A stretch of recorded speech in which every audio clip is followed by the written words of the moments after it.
ಸದಾ ನಿಮ್ಮೊಂದಿಗೆ ಹೊಸ ಪ್ಯೂರ್ ಡರ್ಮ್ ಅರ್ಪಿಸುವ ಸದಾ ನಿಮ್ಮೊಂದಿಗೆ ಕನಸು ಅರಳಿ ನಿಜಕ್ಕೂ ನನಸಾಗುವ ಘಳಿಗೆ ಬಂಧುಗಳೇ ನಮಸ್ಕಾರ, ಸ್ವಾಗತ ಸುಸ್ವಾಗತ. ನೀವು ನೋಡ್ತಾ ಇದ್ದೀರಾ ಸದಾ ನಿಮ್ಮೊಂದಿಗೆ. ನನಗೆ ಗೊತ್ತಿದ್ದು ಒಂದು ಟೀಚರ್ ಇದ್ದಾರೆ. ಆ ಅಮ್ಮನಿಗೆ ಅಷ್ಟು ಸರಿಯಾಗಿ ಕಣ್ಣು ಕಾಣಿಸಲ್ಲ, ಆದರೂ ಪಾಠ ಹೇಳ್ಕೊಡೋರು 150 ಮಕ್ಕಳಿಗೆ ಫ್ರೀಯಾಗಿ ಪಾಠ ಹೇಳ್ಕೊಡ್ತಿದ್ದಾರೆ. ಅವ್ರು ನಿಜವಾಗ್ಲೂ ದೇವತೆ, ಹಾಗೆ ಹೇಳಬೇಕಾಗುತ್ತೆ. ಅವರು ದೇವರೇ ಅಲ್ವಾ? ಆ ರೀತಿ ನಮ್ಮ ಧನಲಕ್ಷ್ಮಿ ಇನ್ನೊಬ್ಬಳು ದೇವತೆ ಇವತ್ತು ಬಂದಿದ್ದಾರೆ. ನೀವೇ ನೋಡಿ, ಧನಲಕ್ಷ್ಮಿ ಅವರೇ ಬನ್ನಿ. ನಿಜವಾಗಲೇಬೇಕು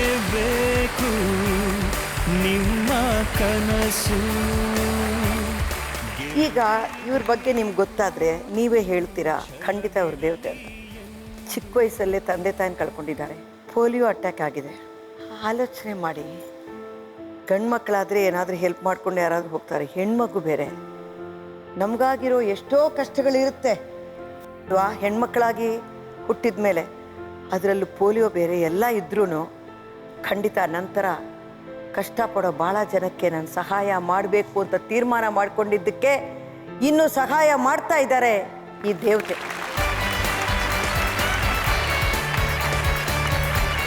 ಈ ಸಂಸ್ಥೆ ಹೆಸರು ನಮಿತಾ ಅಂಜಲಿ ಸೇವಾ ಟ್ರಸ್ಟ್. ನಿಮ್ಮ ಹೊರ ಹುಟ್ಟಿದವ್ರು ಯಾರು ಇಲ್ವಾ? ಇದ್ದಾರೆ ಮೇಡಮ್, 5 ಜನ ಇದ್ದಾರೆ. ಎಲ್ಲಿದ್ದಾರೆ ಎಲ್ಲ? ಅವರೆಲ್ಲ ಮದುವೆ ಆಗಿ ಅವರ ಗಂಡನ ಮನೇಲಿ ಇದ್ದಾರೆ. ನಿಮ್ಗೆ ಯಾರು ಸಹಾಯ ಮಾಡ್ತಿದ್ದಾರೆ? ಯಾರೂ ಇಲ್ಲ ಮೇಡಮ್. ಯಾಕೆ?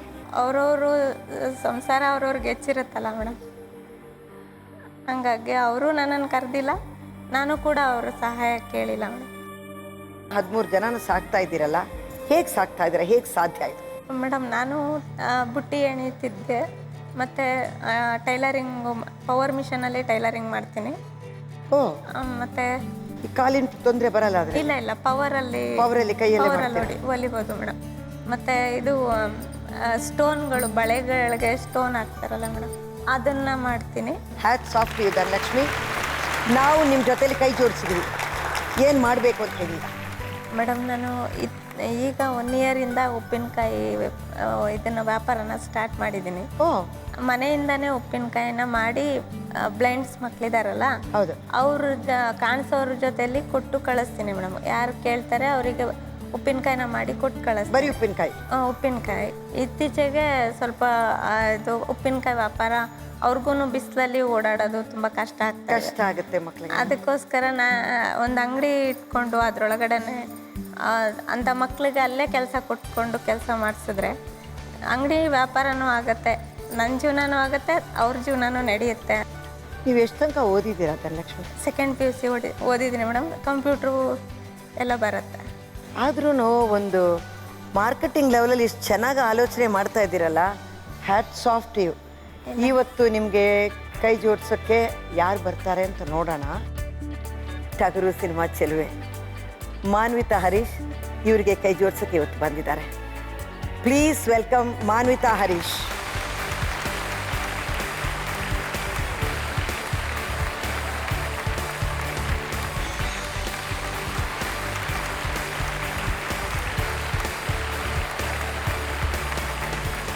ನನಗಂತೂ ಒಂಥರ ನನ್ನ ಡ್ರೀಮ್ ಫುಲ್ಫಿಲ್ಡ್ ಈಗ ನಿಮ್ಮನ್ನು ನೋಡಿ. ಯಾಕಂದರೆ ನನಗೆ ನಿಮ್ಮ ಕಣ್ಣು ತುಂಬ ಇಷ್ಟ. ನಿಮ್ಮ ತುಂಬ ಎಕ್ಸ್ಪ್ರೆಸಿವ್ ಕಣ್ಣು ಆ್ಯಂಡ್ ತುಂಬ ಮಾತಾಡುತ್ತೆ. ನನಗೆ ಅದ್ರಲ್ಲಿ ತುಂಬ ಪ್ರೀತಿ ಕಾಣುತ್ತೆ. ನೀವು ಟಿ ವಿನಲ್ಲಿ ಮಾತಾಡ್ತಿರ್ಬೇಕಾದ್ರೆ ಏನೋ ಡೈರೆಕ್ಟಾಗಿ ನಮ್ಮ ಹತ್ರನೇ ಮಾತಾಡ್ತಿರೋ ಅನ್ನೋ ಒಂದು ಕನೆಕ್ಟಿವಿಟಿ ಇದೆ. ಇವತ್ತು ನಾವು ಮಾತಾಡಬೇಕಾದ್ರೆ ಈ ಲಕ್ಷ್ಮಿ ಅಲ್ಲ, ಧನಲಕ್ಷ್ಮಿ. ಇವ್ರ ಭೇಟಿ ನೋಡ್ತೀರಾ? Then you will be clear. ಖಂಡಿತ.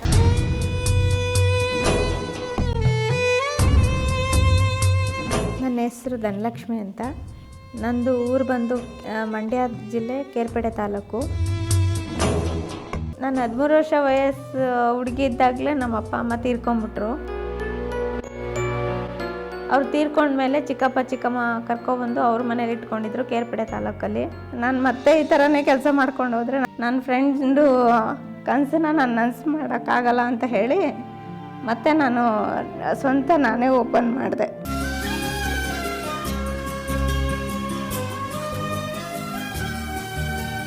ಅವಳು ಕೂಡ ಬ್ಲೈಂಡೇ, ಅಂದರೆ ಅಷ್ಟೇನು ಬ್ಲೈಂಡ್ ಇರಲಿಲ್ಲ, ಪಾರ್ಷಲಿ ಬ್ಲೈಂಡ್ ಇದ್ಲು, ಪಾರ್ಷಲಿ ಬ್ಲೈಂಡು.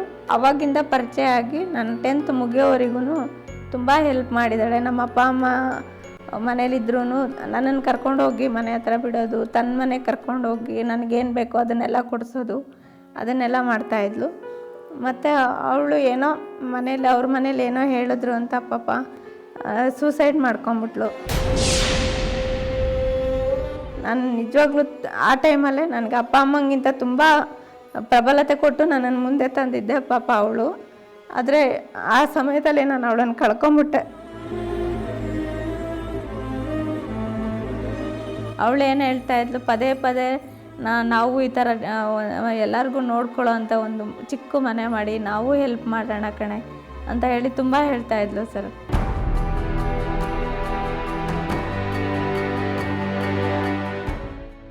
ಒಬ್ಬಳು ಅಂಬಾದೇವಿ ಅಂತ ಪರಿಚಯ ಆದ್ಲು. ನಿಮ್ಮಂಥವ್ರಿಗೆಲ್ಲ ನಾನು ಹೆಲ್ಪ್ ಮಾಡಬೇಕು ಅಂದ್ಕೊಂಡಿದ್ದೀನಿ, ಹೆಂಗಾದರೂ ಹೆಲ್ಪ್ ಆಗುತ್ತಾ ಅಂತ. ಅವಳೇನಂದ್ಲು, ನಮ್ಮ ಅಪ್ಪಾಜಿ ಕಡೆಯಿಂದ ನಾನು 30,000 ನಿಮಗೆ ಹೆಲ್ಪ್ ಮಾಡಿಸ್ತೀನಿ ಅಕ್ಕ, ಆದರೆ ನೀವು 5 ತಿಂಗಳೊಳಗಡೆ ನಮ್ಮ ಅಪ್ಪಾಜಿಗೆ ಕೊಡಬೇಕು ಅಂತ ಹೇಳಿದ್ಲು. 5 ತಿಂಗಳಿಗೆ ನನಗೆ ಕೊಡೋದಕ್ಕೆ ಅಷ್ಟು ಹಣನ ಆಗಲಿಲ್ಲ. ಆಮೇಲೆ ಅವ್ರ ಮಗ ತುಂಬ ಟಾರ್ಚರ್ ಕೊಡೋಕ್ಕೆ ಸ್ಟಾರ್ಟ್ ಮಾಡ್ದ. ಮನೆ ಖಾಲಿ ಮಾಡು, ಇಲ್ಲಾಂದರೆ ನಮ್ಮ ದುಡ್ಡು ವಾಪಸ್ ಕೊಡು ಅಂತ ಹೇಳಿ ತುಂಬ ಟಾರ್ಚರ್ ಕೊಟ್ಟ. ನಾನು ಏನು ಮಾಡಬೇಕು ಅಂತ ಗೊತ್ತಾಗ್ದೇ ಸರಿ ಅಂದ್ಬಿಟ್ಟು ನಾನು ಮತ್ತೆ ಖಾಲಿ ಮಾಡಿ ಅವ್ರ ದುಡ್ಡನ್ನು ಅವರಿಗೆ ವಾಪಸ್ ಕೊಟ್ಟೆ.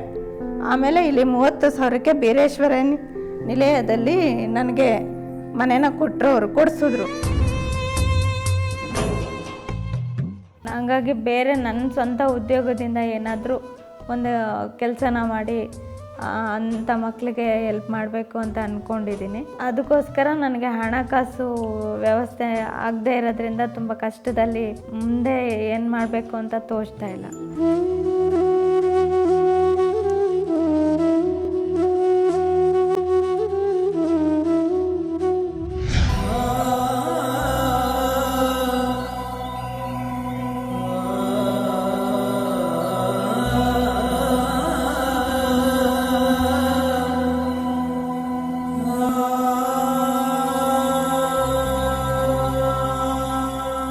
ಮೊದಲು ಹೇಳಿದ್ನಲ್ಲ, ದೇವತೆಯನ್ನು ನೋಡ್ತೀರಾ ಅಂತ, ಒಪ್ಕೋತೀರಾ ಇವರು ದೇವತೆ ಅಂತ?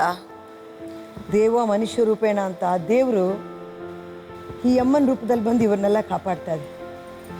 ಮಿಕ್ಕಿದವ್ರು ಕಣ್ಣೀರು ಒರೆಸುವ, ನೀವು ಯಾಕೆ ಕಣ್ಣೀರು ಹಾಕ್ತೀರಾ? ಖಂಡಿತ ನಿಮ್ಮ ಕಣ್ಣೀರು ಬರಲ್ಲ. ಆನಂದದಿಂದ ಬಂದಿದ್ಯಾ, ಸಂತೋಷದಿಂದ ನಾವೆಲ್ಲ ಸೇರಿದ್ದೀವಿ ಇಷ್ಟು ಜನ ಬಂಧುಗಳು ಅಂತ ಅಲ್ವಾ? ಏನು ಮಾನ್ವಿತಾ, ಹೇಗೆ ಅನ್ನಿಸ್ತಾ ಇದೆ? ಆ ಸೈಲೆನ್ಸಲ್ಲಿ ತುಂಬ ಉತ್ತರ ಇದೆ ಅಂತ ಅನ್ಕೊಂತೀನಿ ಅಮ್ಮ. ಯಾಕಂದರೆ ಎಲ್ಲರೂ ಈಗ ಒಂದು ಸೈಲೆನ್ಸ್ ಏನು ಮೂಡಿದೆ ಈ VT ಆದಮೇಲೆ ತುಂಬ ಪ್ರಶ್ನೆಗಳು ಅದೇ ಉತ್ತರ ಕೊಡ್ತಾ ಇದೆ. ಅವರು ನೋಡಿ ನನಗೆ ಅವರಿಗೆ ಸಿಂಪತಿ ಕೊಡೋಕ್ಕೆ ನಂಗೆ ಇಷ್ಟ ಇಲ್ಲ, ಅವ್ರಿಗೆ ಸಹಾಯ ಹಸ್ತ ಕೊಡೋಕ್ಕೆ ನಾನು ಆಸೆ ಪಡ್ತೀನಿ. ಯಾಕಂದರೆ ಅವ್ರಿಗೆ ಸಿಂಪತೈಸ್ ಮಾಡಿದ್ರೆ ಅವರನ್ನು ಇನ್ನೂ ನಾನು ಬ್ರೇಕ್ ಡೌನ್ ಮಾಡ್ದಂಗೆ ಅನ್ಸ್ಬಿಡುತ್ತೆ. ಸಿಂಪತಿ ತಗೊಳ್ಳೋದೇ ಇಲ್ಲ. ಹೌದು, she is a strong woman. ನಿಜವಾದ ಜೀವನದಲ್ಲಿ ಏನಾದರೂ ಕಷ್ಟ ಅನುಭವಿಸಿದ್ದೀರಾ, ನೋಡಿದ್ದೀರಾ? ಅಂದರೆ ಅವ್ರು ಟೈಲರಿಂಗ್ ಅನ್ಬೇಕಾದ್ರೆ ನನಗೆ ಸ್ವಲ್ಪ ಕನೆಕ್ಟ್ ಆಯಿತು. ನಮ್ಮ ತಾಯಿ ಕೂಡ ಟೈಲರಿಂಗ್ ಮಾಡ್ತಾ ಇದ್ದಿದ್ದು. ಅವ್ರು ಡಿಪ್ಲೊಮೊ ಇನ್ ಟೈಲರಿಂಗ್ ಮಾಡಿಬಿಟ್ಟು ಕ್ಲಾಸಸ್ ತೊಗೊತಾ ಇದ್ರು ಮಕ್ಕಳಿಗೆಲ್ಲ. ಸೊ ಅವಾಗ ತುಂಬ ಜನ ಮಕ್ಕಳಿಗೆ ವಿದ್ಯಾಭ್ಯಾಸ ಕೊಟ್ಟಿದ್ದಾರೆ. ಎಷ್ಟೋ ಜನರಿಗೆ ಫ್ರೀಯಾಗೆ ನಮ್ಮಮ್ಮ ಇದು ಟೈಲರಿಂಗ್ ಹೇಳ್ಕೊಟ್ಟಿದ್ದಾರೆ. ತುಂಬ ಜನ ಬರೋರು. ನಾನು ಚಿಕ್ಕ ವಯಸ್ಸಲ್ಲಿ ಅದು ಅಭಿಮನ್ಯು ಥರ ನಾನು ಹೊಟ್ಟೆ ಒಳಗಿರ್ಬೇಕಾದ್ರೆ ನಮ್ಮ ತಾಯಿ ಟೈಲರಿಂಗ್ ಮಾಡ್ತಿರ್ಬೇಕಾದ್ರೆ ಐ ಡೋಂಟ್ ನೋ ಅದು ಹೇಗಾಯಿತು ಅಂತ, ನಾನು ಕೂಡ ಸ್ಟಿಚಿಂಗ್ ಮಾಡೋಕ್ಕೆ ಒಂದು 5 years ಅನ್ಬೇಕಾದ್ರೆ ಶುರುವಾಗೋಯ್ತು. Very good. ಮಷೀನಲ್ಲಿ ಈ ಸೈಡ್ ಸ್ಟಿಚ್ ಮಾಡೋದು ಬೇಸಿಕ್. ಸೊ ಅದು ಈಗಲೂ ಅಷ್ಟೇ, ಅದರ ಪೇಪರ್ ಕಟ್ಟಿಂಗ್ ಕೊಟ್ಟು ಏನಾದರೂ ಮಾಡು ಅಂತ ಹೇಳಿದ ತಕ್ಷಣ ವಿದೌಟ್ ಮೈ ನಾಲೆಡ್ಜ್ ಕಟ್ಟಿಂಗ್ ಆಗೋಗ್ಬಿಡುತ್ತೆ ಅಲ್ಲಿ. ಎಕ್ಸಲೆಂಟ್. ಅದು ಹೇಗೆ ಅಂತ ಗೊತ್ತಿಲ್ಲ, ಪ್ರಾಬ್ಲಿ ಅದು ಅಭಿಮನ್ಯು ಥಿಯರಿ ಇಲ್ಲೂ ಕೂಡ ಕೈಯಲ್ಲಿದೆ. ಒಂದು ಆಲ್ಟರ್ನೇಟ್ ಜಾಬ್. ಅದೊಂದು ತುಂಬ ಕನೆಕ್ಟ್ ಆಯಿತು ನನಗೆ. ಯಾಕಂದರೆ ನಾವು ಅವಾಗ ಚಿಕ್ಕಮಂಗ್ಳೂರು ಕಳ್ಸೋದಲ್ಲಿದ್ದು ನಮ್ಮದು ಎಸ್ಟೇಟ್ ಎಲ್ಲ ತುಂಬ ಲಾಸ್ ಆಗೋಯ್ತು. ನಾವು ಹೆಂಗೆ ಅಂದರೆ ಒಂದು ಜಾಯಿಂಟ್ ಫ್ಯಾಮಿಲಿ ಇದ್ದವರು ಒಂದು ತುಂಬ ಪುಟ್ಟ ಮನೆಗೆ ಬಂದುಬಿಟ್ವಿ. ಅಂದರೆ ಬರೀ ಒಂದೇ ರೂಮ್, ಆ ಮನೇಲಿ ಒಂದು ವಾಶ್ರೂಮ್, ಒಂದು ಮನೆ, ಒಂದು ಕಿಚನ್, ಅಷ್ಟು ಚಿಕ್ಕ ಮನೆಗೆ ನಾವು ಬಂದುಬಿಟ್ವಿ. ಆವಾಗ ನಮ್ಮ ತಾಯಿನೇ ಟೈಲರಿಂಗ್ ಮಾಡಿ ನಮ್ಮ ಫ್ಯಾಮ್ಲಿನ ಮುಂದೆ ತಂದಿದ್ದು. ಅಂದರೆ ನಮ್ಮ ತಂದೆ ಫುಲ್ ಡಿಪ್ರೆಷನ್ಗೆ ಹೋಗ್ಬಿಟ್ಟಿದ್ರು. ರೀಸೆಂಟ್ಲಿ ನಾನು ನಮ್ಮ ತಂದೆ ಕೂಡ ಕಳ್ಕೊಂಡೆ. ಅದಾದಮೇಲೆ ರಿಲೇಟಿವ್ಸ್ ಇವರೆಲ್ಲ ಹೇಳ್ಬೇಕಾದ್ರೆ ಐ ಕುಡ್ ರಿಲೇಟ್. ಯಾರು ಕೂಡ ಹತ್ರ ಬಂದು ಸಹಾಯ ಮಾಡ್ತಿರಲಿಲ್ಲ. ಈಗ ಹೆಸರು, ಫೇಮ್, ಇವರೆಲ್ಲ ಬಂದ ಮೇಲೆ ಎಲ್ಲರೂ ಕಾಲ್ ಮಾಡ್ತಾರೆ, ಈಗ ಎಲ್ಲರೂ ಬರ್ತಾರೆ. ಸೊ ನನಗೆ ಇವ್ರು ಹೇಳಬೇಕಾದ್ರೆ ನನಗೆ ಅನ್ನಿಸ್ತು, ಯಾವತ್ತೂ ನನಗೂ ಯಾರಾದರೂ ಸಿಂಪತಿ ಕೊಡೋಕ್ಕೆ ಟ್ರೈ ಮಾಡಿದಾಗ ನಾನು ತೊಗೊತಿರಲಿಲ್ಲ. ಇವ್ರು ಹೇಳ್ದಂಗೆ ನನ್ನ ಕಾಲ ಮೇಲೆ ನಾನು ನಿಂತ್ಕೊಬೇಕು ಅನ್ನೋದೊಂದು ಛಲ ಇತ್ತು. ಯಾವಾಗ ಯಾರು ನಮ್ಗೆ ಸಿಂಪತಿ ಕೊಡೋಕ್ಕೆ ಟ್ರೈ ಮಾಡ್ತಾರೆ, ನಮ್ಮ ಆತ್ಮವಿಶ್ವಾಸನ ಅವರು ನಮಗೆ ಸೆಲ್ಫ್ ರೆಸ್ಪೆಕ್ಟ್ನ ಸೆಲ್ಫ್ ಎಸ್ಟೀಮ್ನ ಕಡಿಮೆ ಮಾಡ್ತಿರೋ ಒಂದು ಇದು ಅನಿಸುತ್ತೆ ನನಗೆ. ಮತ್ತು I don't know, I am running short of words, ಏನು ಹೇಳಬೇಕು ಗೊತ್ತಾಗ್ತಿಲ್ಲ. ಅವ್ರು ನೋಡಿದಾಗ ಅವ್ರು ತುಂಬ ಅನುಭವಿಸಿದ್ದಾರೆ. ಆ್ಯಂಡ್ ನೀವು ದೊಡ್ಡವರು, ನಿಮ್ಮಷ್ಟು ಅನುಭವ ಕೂಡ ಲೈಫಲ್ಲಿಲ್ಲ ನನಗೆ. ಅಲ್ಲ, ನನಗೆ ಜೀವನದಲ್ಲಿ ಇಂಥವರೇ ಪಾಠ ಹೇಳಿಕೊಟ್ಟಿದ್ದು. ನಾನಿವತ್ತು ನೆಲದ ಮೇಲೆ ನಿಂತಿದ್ದೀನಿ ಅಂದರೆ ಒಂದೊಂದು ಕ್ಷಣನೂ ಇಂಥವ್ರನ್ನ ಭಾಳ ಕಡೆ ನೋಡಿರೋದು, ಇಂಥವರು ಬೇರೆ ಬೇರೆ ಶೋ ಅಲ್ಲಿ ಬಂದು ಅವರಿಂದ ನಾನು ಕಲ್ತಿದ್ದು ಅಂತ ಹೇಳಿ ಯಾರಿಗೂ ಕಡಿಮೆ ಇಲ್ಲ. ಈ ರಿಲೇಷನ್ಸ್ ಬರ್ತಾ ಇಲ್ಲ, ಅಕ್ಕಪಕ್ಕ ಮನೆಯವ್ರು ದುಡ್ಡಿದ್ರೇ ಹೆಲ್ಪ್ ಮಾಡ್ತಾರೆ. ಅದೇ ನೀವು ನೋಡಿ, ಬಡತನ ಇದ್ದರೆ ಹತ್ರ ಇರೋರೆಲ್ಲ ಸ್ವಲ್ಪ ಹೆಲ್ಪ್ ಮಾಡ್ತಾರೆ. ಸ್ವಲ್ಪ ಮಿಡ್ಲ್ ಕ್ಲಾಸಿಂದ ಹೈಯರ್ ಹೋಗ್ಬಿಟ್ರೆ ಫ್ಲ್ಯಾಟ್ ಬಾಗಿಲೆಲ್ಲ ಟಪ್ಪ ಟಪ್ಪ ಅಂತ ಮುಚ್ಚಿಬಿಡ್ತಾರೆ, ಯಾರೂ ಹೆಲ್ಪ್ ಮಾಡೋದಿಲ್ಲ. ಅದನ್ನೇ ಆಲೋಚನೆ ಮಾಡಿ ಈ ಶೋ ಶುರು ಮಾಡಿದ್ದು ಉದಯ ಟಿ ವಿ. ನಿಜವಾಗ್ಲೂ hats off to Udaya T V ಅಂತಾನೇ ಹೇಳೋದು. ಯಾವ ರೀತಿ ಇವರಿಗೆ ನಾವು ಕೈ ಜೋಡಿಸ್ಬೋದು ಹೇಳಿ? ನನ್ನ ಫೇವ್ರೆಟ್ ಫ್ರೂಟ್ ವಾಟರ್ಮೆಲನ್. ಹಾಗಾಗಿ ನಾನು ಕಲ್ಲಂಗಡಿ ಹಣ್ಣು ಮಾರಿಬಿಟ್ಟು ಪ್ರಾಬ್ಲಿ ಇವ್ರಿಗೆ ಹೆಲ್ಪ್ ಮಾಡೋಕ್ಕೆ ಇಷ್ಟಪಡ್ತೀನಿ. ಕಲ್ಲಂಗಡಿ ಹಣ್ಣು ಎಲ್ಲ ಪೀಸ್ ತೊಗೊಳ್ಳೋರು, ಫುಲ್ ಹಣ್ಣು ತೊಗೊಳ್ಳೋರು ತುಂಬ ಕಡಿಮೆ. ದುಡ್ಡು ಬಂದಿಲ್ಲ ಅಂದರೆ ಇವರು ದೊಡ್ಡ ಶಾಪ್ ಥರ ಏನಾದರೂ ಒಂದಿಟ್ಟು ಎಲ್ಲರಿಗೂ ಕೆಲಸ ಕೊಡಬೇಕು ಅನ್ನೋ ಆಸೆ ಇದೆ ಅವ್ರಿಗೆ. ಸಾಕಾಗುತ್ತಾ ದುಡ್ಡು?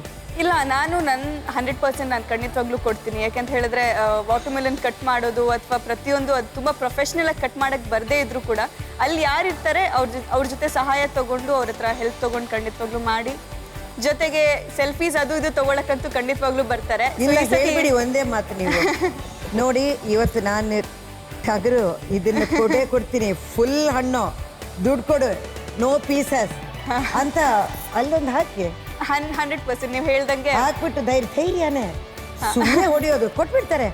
All the best. Thank you. ನೀವು ಹೇಳಿರೋ ಹಾಗೇನೆ ಅಳಿಲು ಸೇವೆ ಅಂತೂ 100% ಮಾಡ್ತೀನಿ. ಡೆಫಿನೆಟ್ ಆಗಿ you will be doing it. Great. All the best Manvitha. Please. ದುಡಿಮೆಗೆ ಸ್ಫೂರ್ತಿಯಾಗಿ ಇರುವೆವು ಜೊತೆ ಸದಾ, ಭರವಸೆ ಮೂಡಲೆಂದು ಇದೆ ಇಲ್ಲೇ ಆಸ್ಪದ. ಮಾನ್ವಿತಾ ಅಂತ ಬ್ಯೂಟಿಫುಲ್ ಹುಡುಗಿ ಹೋಗಿ ವಾಟರ್ ಮೆಲನ್ ಮಾರ್ತೀನಂದ್ರೆ ನೋಡೋಣ ಏನಾಗುತ್ತೆ ಅಂತ. ಬೆಳಗ್ಗೆ 11 ಗಂಟೆ, ರಾಜಾಜಿನಗರ. ಹಾಯ್, ಎಲ್ರಿಗೂ ನಮಸ್ಕಾರ. ನಾನು ನಿಮ್ಮ ಮಾನ್ವಿತಾ. ಮಧ್ಯಾಹ್ನ ಈ ಸುಡೋ ಬಿಸಿಲಲ್ಲಿ ನನಗೆ ವಾಟರ್ಮೆಲನ್ ತಿನ್ನಬೇಕು ಅಂತ ತುಂಬ ಆಸೆ ಅಂತೂ ಆಗುತ್ತೆ. ಆದರೆ ಇವತ್ತು ಫಾರ್ ಅ ಚೇಂಜ್ ನಾನು ವಾಟರ್ಮೆಲನ್ನ ಮಾರಕ್ಕೆ ಬಂದಿದ್ದೀನಿ. ಸೊ ನಮ್ಮೂರಲ್ಲಿ ಬಚ್ಚಂಕಾಯಿ ಅಂತ ನಾವು ಕರಿತೀವಿ. ಬೆಂಗಳೂರಲ್ಲಿ ಇಷ್ಟು ಒಳ್ಳೆ ಕ್ರೌಡ್ ಜೊತೆಗೆ ನನಗೆ ಇಂಟ್ರ್ಯಾಕ್ಟ್ ಮಾಡಿಕೊಂಡು ಹಾಗೆ ವಾಟರ್ಮೆಲನ್ ಮಾರಕ್ಕೆ ನಾನಂತೂ ಫುಲ್ ಎಕ್ಸೈಟ್ಮೆಂಟಲ್ಲಿ ಇದ್ದೀನಿ. ಸೊ ಎಲ್ಲರೂ ಕೂಡ ವಾಟರ್ಮೆಲನ್ ತಿನ್ನಕ್ಕೆ ರೆಡಿ ಇದ್ದೀರಾ? ಓಕೆ, ವೆಲ್, ನನಗೆ ಇವತ್ತು ಲಕ್ಷ್ಮಿ ಅಮ್ಮ ಅವ್ರ ಜೊತೆಗೆ ಇಂಟ್ರ್ಯಾಕ್ಟ್ ಮಾಡಬೇಕಾದ್ರೆ ಅವರು ಒಂದು ಫ್ಯಾಮಿಲಿ ಬಗ್ಗೆ ನನಗೆ ಒಂದು ಇಂಟ್ರೊಡಕ್ಷನ್ ಕೊಟ್ಟರು. ಸೊ ಅವ್ರ ಕಷ್ಟಗಳನ್ನೆಲ್ಲ ಕೇಳಿದಾಗ ನನಗನ್ನಿಸ್ತು ವೈ ನಾಟ್ ನಾನು ಕೂಡ ಅವ್ರ ಜೊತೆಗೆ ಒಂದು ಚಿಕ್ಕದಾಗಿ ಅಳಿಲು ಸೇವೆ ಮಾಡಬಾರ್ದು ಅಂತ. ಹಾಗಾಗಿ ಇವತ್ತು ನಾನು ವಾಟರ್ಮೆಲನ್ನ ಮಾರ್ತಾ ಇದ್ದೀನಿ. ನನಗಂತೂ ಪ್ರೊಫೆಷ್ನಲ್ ಆಗಿ ವಾಟರ್ಮೆಲನ್ನ ಕಟ್ ಮಾಡೋಕ್ಕೆ ಬರಲ್ಲ, ಬಟ್ ನಾನು ಯಾವ್ಯಾವ ಮ್ಯಾಪ್ನ ಈ ಇದರಲ್ಲಿ ವಾಟರ್ಮೆಲನಲ್ಲಿ ತೋರಿಸ್ತೀನಿ ಅಂತ ಈಗ ನೋಡಬೇಕಾಗುತ್ತೆ. ಆ್ಯಂಡ್ ಐಮ್ ಶ್ಯೂರ್ ಎಲ್ಲರೂ ಕೂಡ ನಾನು ಕಟ್ ಮಾಡೋ ವಾಟರ್ಮೆಲನ್ನ ತಿಂತಾರೆ ಅಂತ. ಆ್ಯಂಡ್ ಅಲ್ಲಿ ನೋಡ್ಬೋದು ನೀವು, ತುಂಬ ಕೆಂಪಿಗೆ ತುಂಬ ಒಳ್ಳೆ ಕಲರ್ ಇರೋ ವಾಟರ್ಮೆಲನೇ ಇದೆ. ಸೊ ಯಾವುದು ಕೂಡ ಬಿಡಿಸ್ಲಿಲ್ಲ. So I think I am all set. ಬನ್ನಿ. ಸೊ ವಾಟರ್ಮೆಲನಿಗೆ ಕಟ್ ಮಾಡ್ತಾ ಇದ್ದೀನಿ. ನೋಡಿ, ಅವ್ರು ಸ್ಪೈಸ್ ಬೇರೆ ಕೊಟ್ಟಿದ್ದಾರೆ, ಚಾಟ್ ಮಸಾಲ, ಸಾಲ್ಟ್ ಎಲ್ಲ ಹಾಕ್ಬಿಟ್ಟು. ಆ್ಯಂಡ್ ನಿಮಗೋಸ್ಕರ ನಾನು ಚಿಕ್ಕ ಪೀಸಲ್ಲಿ ಕಟ್ ಮಾಡಿಕೊಡ್ತೀನಿ. ಮೀಡಿಯಮ್ ಸೈಜಲ್ಲಿದೆ. ಜಾಸ್ತಿ ಎಕ್ಸ್ಪೆನ್ಸ್ ಅಂತೂ ಇರೋದೇ ಇಲ್ಲ. ಸೊ ತುಂಬ ರೀಸನೇಬಲ್ ರೇಟ್ಗೆ ವಾಟರ್ಮೆಲನ್ ಮಾರ್ಬಿಟ್ಟು ಕೊಡ್ತಾ ಇದ್ದೀವಿ. ನಮ್ಮ ಜೊತೆಗೆ ಒಬ್ರು ಸ್ಟ್ರಾಂಗ್ ಲೇಡಿ ಇದ್ದಾರೆ. ಸೊ ಇವತ್ತೇನು ಇಲ್ಲೆಲ್ಲ ವಾಟರ್ಮೆಲನ್ ಕಾಣಿಸ್ತಿದೆ ನಿಮಗೆ. ಹೆಣ್ಮಕ್ಳೇ ಸ್ಟ್ರಾಂಗ್ ಗುರು ಅಂತ ಒಂದು ಕೋಟ್ ಬೇರೆ ಇದೆ. ಸೊ ಇವ್ರನ್ನ ನೋಡಿದ್ರೆ ಇವ್ರು ಸೂಪರ್ ಸ್ಟ್ರಾಂಗ್ ಅಂತ ಅನಿಸ್ತಾರೆ. ಬಟ್ ನಿಮ್ಮ ಹೆಸರು ಹೇಳಿ? ಅಂಜಲಿ. ನಿಮ್ಗೋಸ್ಕರ ಹಾಡು ಹೇಳೋಣ ಅನಿಸ್ತದೆ ನನಗೆ. Hello hello hello. ಆದರೆ ನಾನು ಜೋರಾಗಿ ಹಾಡು ಹೇಳಬೇಕು ಅಂದರೆ ಅದಕ್ಕೂ ದುಡ್ಡು ಚಾರ್ಜ್ ಆಗುತ್ತೆ. ಇವತ್ತು ಸೆಲ್ಫಿಗೂ ಚಾರ್ಜ್ ಮಾಡ್ತಾ ಇದ್ದೀನಿ, ಬಟ್ 10 ರೂಪೀಸ್ ಓನ್ಲಿ. ನೀವು ಯೂಶಲಿ ಎಷ್ಟು ರೂಪಾಯಿಗೆ ಮಾಡ್ತೀರಾ? 15 ರೂಪಾಯಿಗೆ ಮಾರ್ತಾ ಇದ್ದಾರಂತೆ. ಸೊ ಇವ್ರಿಗೇನು ಲಾಸ್ ಮಾಡಿದೆ. ಸೊ ನಾವೊಂದು 5 ರೂಪಾಯಿ ಜಾಸ್ತಿನೇ 20 ರೂಪಾಯಿಗೆ ಮಾಡಿಬಿಡೋಣ ಹಾಗಾದ್ರೆ. ಓಕೆ, ಇವರು 15 ರೂಪಾಯಿ ಏನು ಯೂಶಲಿ ಮಾಡ್ತಾರೆ. ಅದಕ್ಕಿಂತ 5 ರೂಪಾಯಿ ನೀವು ಜಾಸ್ತಿ ಕೊಡಬೇಕಾಗುತ್ತೆ. ಬಿಕಾಸ್ ಚಾರಿಟಿಗೋಸ್ಕರ ಮಾಡ್ತಾ ಇದ್ದೀವಿ, ಒಂದು ಒಳ್ಳೆ ಕಾಸ್ಗೋಸ್ಕರ ಮಾಡ್ತಾ ಇದ್ದೀವಿ. ಸೊ ವಾಟರ್ ಮೆಲನ್ ಕಟ್ ಮಾಡಕ್ಕೆ ನೀವು ನಂಗೆ ಹೆಲ್ಪ್ ಮಾಡಬೇಕು. ಇದೆಷ್ಟು ತೂಕಕ್ಕೆ ಹಾಕೋಣ, ಎಷ್ಟಿದೆ ಅಂತ ನೋಡೋಣ ಫಸ್ಟು.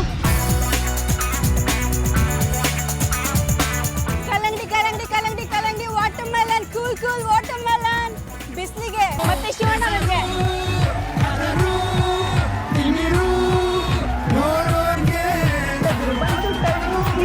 ಸದಾ ಹೊಸ ಪ್ಯೂರ್ ಡರ್ಮ್ ಅರ್ಪಿಸುವ ಸದಾ ನಿಮ್ಮೊಂದಿಗೆ